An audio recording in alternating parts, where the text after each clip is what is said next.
dichoso el pueblo que sabe alabarte, Señor.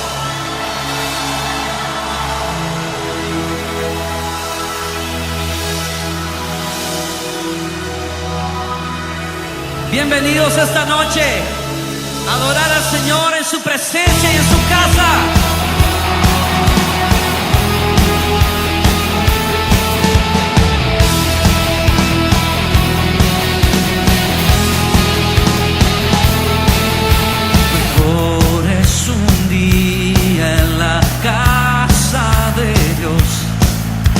Que 1000 años lejos de él.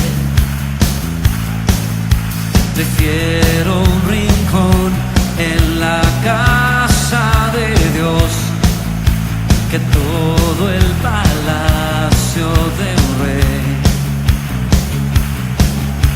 que todo el palacio de un rey.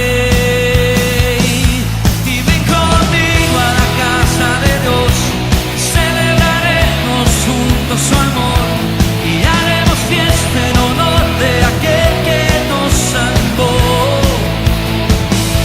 Y estando aquí en la casa de Dios, alegraremos su corazón, le brindaremos ofrendas de obediencia y amor.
Se oye tu voz. La única razón de mi adoración eres tú, mi Jesús. El único motivo